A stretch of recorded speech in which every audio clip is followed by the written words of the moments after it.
Assalamualaikum warahmatullahi wabarakatuh. Perkenalkan, saya Alfia Fauja Sugandi. Saya akan menjelaskan tentang apa itu antibodi poliklonal dan apa itu antibodi monoklonal. Selamat mendengarkan. Sebelum kita melanjutkan tentang antibodi poliklonal dan antibodi monoklonal, kita harus mengetahui dulu apa sih antibodi itu. Antibodi atau dikenal juga dengan imunoglobin, yaitu protein berukuran besar yang berbentuk huruf Y yang digunakan oleh sistem imun untuk mengidentifikasi dan menetralkan benda asing seperti bakteri dan virus patogen. Setelah kita mengetahui apa itu antibodi, sekarang apa sih yang dimaksud antibodi poliklonal? Nah, antibodi poliklonal adalah campuran antibodi heterogen yang berikatan terhadap berbagai epitopes dari antigen yang sama. Antibodi ini dihasilkan oleh cloning sel B yang berbeda dari hewan sehingga memiliki sifat imun yang berbeda. Antibodi poliklonal campuran dapat memiliki sedikit perbedaan pada spesifitas dan afinitasnya. Antibodi poliklonal ini sering diproduksi pada hewan kelinci, tetapi tidak hanya kelinci saja, bisa dibuat dari hewan mamalia lainnya seperti kambing, babi guinea, dan sapi. Selanjutnya, bagaimana sih cara produksi atau cara pembuatan antigen poliklonal? Nah, seperti yang kita lihat di gambar, antibodi poliklonal diproduksi pada kelinci dengan cara mengimunisasi kelinci tersebut dengan antigen atau juga dikenal dengan istilah imunogen, menggunakan dosis yang sesuai. Imunisasi ini biasanya dilakukan secara intradermal atau subkutan, tetapi bisa juga dibuat ke dalam telapak kaki. Setelah itu, serum dari hewan terimunisasi yang tadi dikumpulkan. Kemudian, antibodi dalam serum dapat dimurnikan lebih lanjut. Selain itu, antibodi poliklonal pun memiliki kelebihan dan kekurangan loh. Kelebihannya apa sih? Nah, jadi antibodi poliklonal itu memiliki kelebihan. Yang pertama, lebih mudah, cepat, dan murah. Yang kedua, hewan yang diujinya pun bervariasi, tidak hanya kelinci atau mencit. Bisa juga menggunakan kambing, babi, ayam, tikus. Terus kekurangannya apa? Nah, kekurangannya itu yang pertama kurang spesifik. Antibodi dengan berbagai jenis antigen binding site. Terus yang kedua harus melalui proses pemunian atau purifikasi karena tercampur dengan antibodi jenis lain. Setelah kita mengetahui apa itu antibodi poliklonal, cara pembuatan atau produksi antigen poliklonal, kekurangan dan kelebihan antigen poliklonal, sekarang apa sih yang dimaksud antibodi monoklonal? Nah, jadi antibodi monoklonal adalah antibodi buatan identifik karena diproduksi oleh salah satu jenis sel imun saja dan semua klonnya merupakan sel single parents. Antibodi monoklonal mempunyai sifat khusus yang unik, yaitu dapat mengenal suatu molekul, memberikan informasi tentang molekul spesifik, dan sebagai terapi target tanpa merusak sel sehat yang lain. Antibodi monoklonal murni dapat diproduksi dalam jumlah besar dan bebas kontaminasi. Antibodi monoklonal dapat diperoleh dari sel yang dikembangkan di laboratorium. Reagen tersebut sangat berguna untuk penelitian terapi dan diagnosis laboratorium.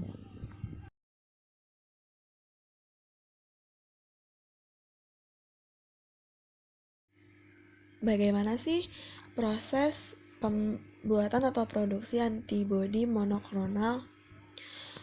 Seperti gambar yang terlihat, antibodi monoklonal dibuat dengan cara imunisasi mencit. Antigen berupa protein atau polisakarida yang berasal dari bakteri atau virus disuntikan secara subkutan pada beberapa tempat atau secara intravenal. Setelah 23 minggu, disusul disuntik antigen sekali atau beberapa kali suntikan. Mencit dengan kekebalan terbaik akan dipilih atau digunakan. Kemudian limfa mencit dikeluarkan dari dalam tubuh mencit dan dibuat sebuah suspensi. Pembuatan suspensi ini untuk memisahkan sel B yang mengandung antibodi. Selanjutnya, fungsi sel limfa kebal dan sel myeloma. Sel limfa kemudian dicampurkan dengan sel myeloma yang dapat terus-menerus hidup dalam kultur. Namun, kemampuan untuk memproduksi antibodinya hilang karena kekurangan hipoksantin, guanin, fosforibosil transferase. Sebagian produksi antibodi pada limfa dan sel myeloma kemudian berfusi menjadi bentuk sel hidrid. Penambahan polietilen glikol dan dimetil sulfoksida dapat menaikkan efisiensi fusi sel. Sel hidrid ini kemudian dapat terus hidup pada kultur sambil memproduksi antibodi dan ditempatkan di media yang tepat agar sel ini tetap hidup. Sel hidrid kemudian berproliferasi menjadi klon yang disebut sel hidroma. Selanjutnya, eliminasi sel induk yang tidak berfusi. Frekuensi terjadi hidrid sel limfa sel myeloma biasanya rendah. Karena itu penting untuk mematikan sel yang tidak berfusi, yang jumlahnya lebih banyak agar sel hidrid mempunyai kesempatan untuk tumbuh dengan cara membiarkan sel hidrid dalam media selektif yang mengandung hiposantin, aminopeptin, dan trimedin. Selanjutnya, isolasi dan pemilihan klon hidrodoma. Sel hidrid dikembangbiakan sedemikian rupa sehingga tiap sel hidrid akan membentuk klon homogen yang disebut hidridoma. Tiap kloni kemudian dipelihara terpisah satu sama lain. Hidroblima yang tumbuh diharapkan mensekresi antibodi dalam medium, sehingga antibodi yang terbentuk bisa diisolasi.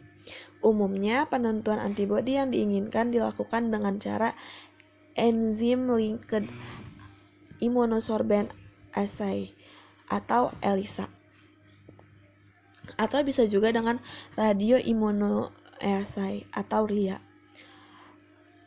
Pemilihan klon hidridoma dilakukan 2 kali. Pertama adalah dilakukan untuk memperoleh hidroma yang dapat menghasilkan antibodi, dan yang kedua adalah memilih sel hidroma yang menghasilkan antibodi monoklonal yang berpotensi menghasilkan antibodi monoklonal yang tinggi dan stabil. Penggunaan antibodi monoklonal itu untuk apa aja sih? Yang pertama, itu digunakan untuk pengobatan, seperti untuk vaksin hepatitis sebagai rekayasa genetika, dan untuk meningkatkan ketahanan tubuh terhadap penyakit kanker dan penyakit lain. Yang kedua, diagnosa. Teknologi antibodi monoklonal bisa digunakan untuk mendeteksi kehamilan, alat diagnosis sebagai penyakit infeksi, dan deteksi sel-sel kanker. Teknologi antibodi monoklonal dapat digunakan untuk membunuh sel kanker tanpa mempengaruhi sel-sel yang sehat. Seperti pada antibodi poliklonal, antibodi monoklonal pun mempunyai kelebihan dan kekurangan. Kelebihannya diantaranya yang pertama lebih spesifik, karena antibodi dengan satu jenis antigen binding sel saja. Yang kedua, dapat digunakan langsung dari cairan asites. Yang ketiga, untuk teknik imunokimia lebih baik hasilnya. Kemudian kekurangannya, yang pertama, relatif lebih lama, memerlukan ketekunan dan mahal. Harus melalui proses pemurnian purifikasi dengan antibodi yang lain. Terus selanjutnya, hewan yang diujikannya terbatas, seperti hanya cuma mencit saja. Yuk mengenal terapi antibodi monoklonal untuk pasien COVID-19. Terapi antibodi monoklonal merupakan salah satu pengobatan terbaru untuk pasien terkonfirmasi COVID-19.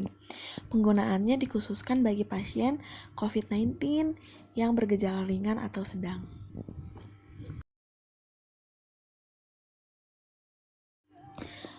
Cara kerja dari antibodi monoklonal adalah dengan mengikat protein spike virus SARS-CoV sehingga mencegah masuknya virus ke dalam sel tubuh dan mencegah infeksi SARS-CoV.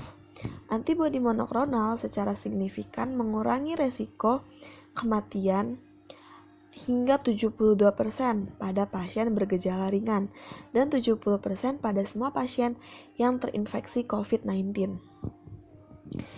Kriteria pasien yang dapat menerima terapi antibodi monoklonal yaitu yang pertama, pasien dengan gejala COVID-19 ringan dan belum memerlukan terapi oksigen dalam 7 hari terakhir. Yang kedua, belum pernah mendapatkan terapi antibodi monoklonal sebelumnya. Terapi antibodi monoklonal diberikan dalam 7 hari terakhir setelah timbul gejala COVID-19 melalui infus rumah sakit sesuai dengan anjuran dokter. Adapun beberapa antibodi monoklonal yang dianjurkan sebagai berikut. Yang pertama, bamlanivimab 700 mg dikombinasikan dengan etesevimab 1400 mg. Yang kedua, casirivimab 1200 mg dikombinasikan dengan imdevimab 1200 mg. Yang ketiga, vilabelimab yang sedang dilakukan uji klinisnya. Selanjutnya, sotrovimab 500 mg dosis tunggal diberikan secara intravena untuk COVID-19 derajat ringan dan sedang pada dewasa dan anak-anak lebih dari 12 tahun dengan berat badan minimal 40 kg dan tidak direkomendasikan untuk COVID-19 yang dirawat inap atau yang membutuhkan terapi oksigen. Selanjutnya, regdanvimab 400 mg kilogram berat badan secara intravena diberikan segera setelah terdiagnosis tidak lebih dari 7 hari sejak onset gejala. Regdanvimab direkomendasikan untuk pasien COVID-19 dewasa yang tidak memerlukan oksigen atau yang beresiko tinggi menjadi berat. Cukup sekian penjelasan dari saya, semoga bermanfaat. Kurang lebihnya mohon maaf. Wassalamualaikum warahmatullahi wabarakatuh.